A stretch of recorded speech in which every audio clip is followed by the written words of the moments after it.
यहां पर मैं आप लोगों के लिए लेकर आया हूं संपूर्ण चाणक्य नीति, जिसके पूरे 17 अध्याय यहां पर आपको सुनने को मिलेंगे।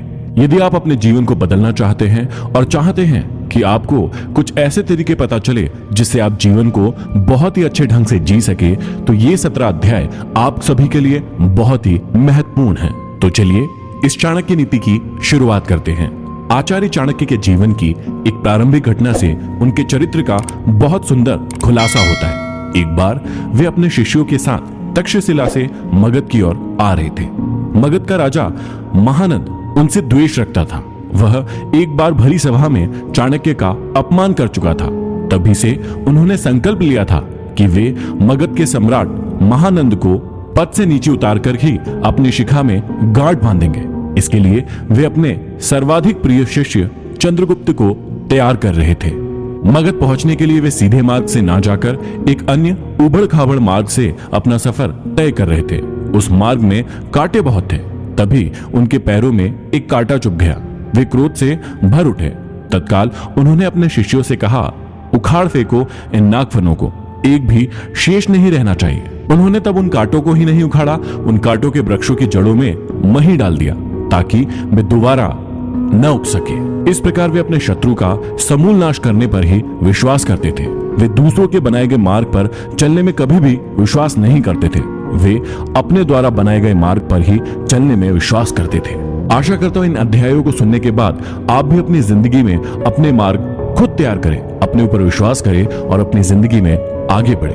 तो चलिए प्रारंभ करते हैं। प्रथम अध्याय में श्री चाणक्य श्री विष्णु भगवान को नमन करते हुए समझाते हैं कि राजनीति में कभी कभी कुछ कर्म ऐसे दिखाई पड़ते हैं जिन्हें देखकर सोचना पड़ता है कि यह उचित हुआ या अनुचित, परंतु जिस अनीतिकारी से भी जन कल्याण होता हो अथवा धर्म का पक्ष प्रबल होता हो तो उस अनैतिक कार्य को भी नीति सम्मत ही माना जाएगा। उदाहरण के रूप में महाभारत के युद्ध में युधिष्ठिर द्वारा अश्वत्थामा की मृत्यु का उद्घोष करना यद्यपि नीति विरुद्ध था, पर नीति कुशल योगीराज कृष्ण ने इसे उचित माना था, क्योंकि वे गुरु द्रोणाचार्य के विकट संहार से अपनी सेना को बचाना चाहते थे। आगे चाणक्य समझाते हैं कि मूर्ख छात्रों को पढ़ाने से, दुष्ट स्त्री के पालन पोषण से और दुखियों के साथ संबंध रखने से बुद्धिमान व्यक्ति भी दुखी होता है। इसका मतलब यह नहीं है कि मूर्ख शिष्यों को कभी उचित उपदेश नहीं देना चाहिए।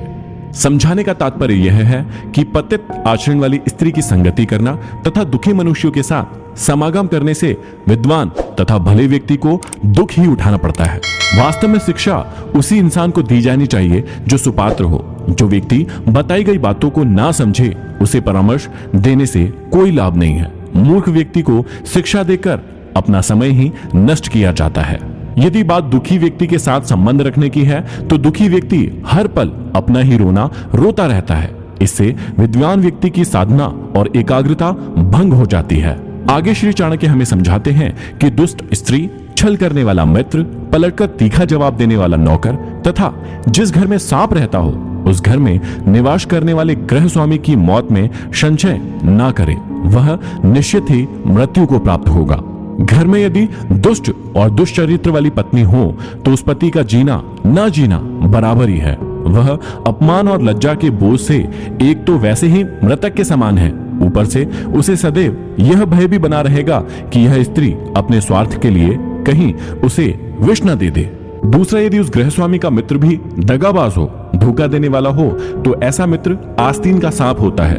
वह कभी भी अपने स्वार्थ के लिए उस गृहस्वामी को ऐसी स्थिति में डाल सकता है जिससे उबरना उसकी सामर्थ्य से बाहर की बात होती है। तीसरा, घर में यदि नौकर बदजुबान हो, बात बात में झगड़ा करने वाला हो, पलटकर तीखा जवाब देने वाला हो, तो समझ लेना चाहिए कि ऐसा नौकर निश्चित रूप से घर के भेद जानता है, और जो घर के भेद जान लेता है वह उसी तरह से घर बार का विनाश कर सकता है जैसे विभीषण ने घर में भेद करके रावण का विनाश करा दिया था। तभी मुहावरा भी बना, घर का भेदी लंका ढाए। विपत्ति के समय काम आने वाले धन की रक्षा करे, धन से स्त्री की रक्षा करे और अपनी रक्षा धन और स्त्री से सदा करे। अर्थात संकट के समय धन की जरूरत सभी को होती है, इसलिए संकट काल के लिए धन बचाकर रखना उत्तम होता है। धन से अपनी पत्नी की रक्षा की जा सकती है। अर्थात यदि परिवार पर कोई संकट आए तो धन का लोभ नहीं रखना चाहिए, परंतु यदि अपने ऊपर कोई संकट आ जाए तो उस समय उस धन व स्त्री दोनों का ही बलिदान कर देना चाहिए। आगे श्री चाणक्य कहते हैं कि आपत्ति से बचने के लिए धन की रक्षा करें, क्योंकि पता नहीं कब आपदा आ जाए और लक्ष्मी तो चंचल है। संचय किया गया धन कभी भी नष्ट हो सकता है। श्री चाणक्य कहते हैं कि जिस देश में सम्मान नहीं, आजीविका के साधन नहीं, बंधु बांधव अर्थात परिवार नहीं और विद्या प्राप्त करने के साधन नहीं, वहां हमें कभी भी नहीं रहना चाहिए। अगले श्लोक में श्री चाणक्य कहते हैं कि जहां धनी, वैदिक ब्राह्मण, राजा, नदी और वैद ये 5 न हो, वहां एक दिन से भी ज्यादा नहीं रहना चाहिए। भावार्थ यह है कि जिस जगह पर इन 5 का अभाव हो, वहां मनुष्य को एक दिन भी ठहरना उत्तम नहीं होगा। जहां धनी व्यक्ति होंगे वहां व्यापार अच्छा होगा, जहां व्यापार अच्छा होगा तो वहां आजीविका के साधन भी अच्छे होंगे। जहां श्रुतियों अर्थात वेदों के ज्ञाता ब्राह्मण होंगे, वहां मनुष्य जीवन के धार्मिक तथा ज्ञान के क्षेत्र में भी विस्तृत रूप से फैले हुए होंगे। जहां स्वच्छ जल की नदियां होंगी वहां जल का अभाव नहीं रहेगा, और जहां कुशल वैद्य होंगे वहां बीमारी पास में नहीं आ सकती। आगे श्री चाणक्य कहते हैं कि जहां जीविका, भय, लज्जा, चतुराई और त्याग की भावना ये 5 चीज ना हो, वहां के लोगों का साथ कभी ना करें। श्री चाणक्य कहते हैं कि जिस स्थान पर जीवन यापन के साधन ना हो, जहां सदैव भय की परिस्थिति बनी रहती हो, जहां लज्जाशील व्यक्तियों की जगह बेशर्म और खुदगर्ज लोग रहते हो, जहां कला कौशल और हस्तशिल्प का सर्वदा अभाव हो और जहां के लोगों के मन में जरा भी त्याग और परोपकार की भावनाएं ना हो, वहां के लोगों के साथ ना तो रहें और ना ही उनसे कोई व्यवहार रखें। श्री चाणक्य कहते हैं कि नौकरों को बाहर भेजने पर, भाई बंधुओं को संकट के समय तथा दोस्तों को विपरीत परिस्थितियों में और अपने स्त्री को धन के नष्ट हो जाने पर परखना चाहिए, अर्थात उनकी परीक्षा लेनी चाहिए। चाणक्य ने समय समय पर अपने सेवकों, भाई बंधुओं, मित्रों और अपनी स्त्री की परीक्षा लेने की बात कही है। समय आने पर ये लोग आपका किस प्रकार साथ देते हैं या देंगे, इसकी जांच उनके कार्यों से ही होती है। वास्तव में संसार में मनुष्य का संपर्क अपने सेवकों, मित्रों और अपने निकट रहने वाली अपनी पत्नी से होता है। यदि ये लोग छल करने लगे तो जीवन दुभर हो जाता है। इसलिए समय समय पर इनकी जांच करना जरूरी है कि कहीं ये आपको धोखा तो नहीं दे रहे हैं। आगे समझाते हैं कि बीमारी में, विपत्ति काल में, अकाल के समय, दुश्मनों से दुख पाने या आक्रमण होने पर, राज दरबार में और शमशान भूमि में जो साथ रहता है वही सच्चा भाई बंधु अथवा मित्र होता है। श्री चाणक्य समझाते हैं कि जो अपने निश्चित कर्मों तथा वस्तु का त्याग करके अनिश्चित की चिंता करता है, उसका अनिश्चित लक्ष्य तो नष्ट हो ही जाता है, निश्चित भी नष्ट हो जाता है। किसी ने सही कहा है, आधी को छोड़ सारी को धावे, आधी मिले न पूरी पावे। जो व्यक्ति अपने निश्चित लक्ष्य से भटक जाता है, उसका कोई भी लक्ष्य पूरा नहीं हो पाता है। अर्थात भाव यही है कि आदमी को उन्हीं कार्यों में अपने हाथ डालना चाहिए जिन्हें वह पूरा करने की सामर्थ्य रखता हो।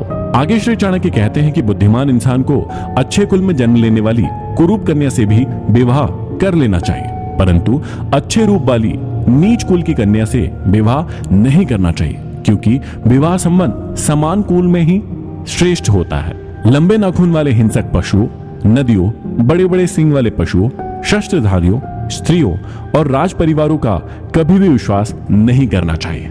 श्री चाणक्य कहते हैं कि पुरुषों की अपेक्षा स्त्रियों का भोजन दुगना, लज्जा चौगुनी, साहस 6 गुना और काम 8 गुना अधिक होता है। इन बातों का हमेशा ध्यान रखना चाहिए। ये था भाग 1। अब हम सुनेंगे अगले एपिसोड में भाग 2।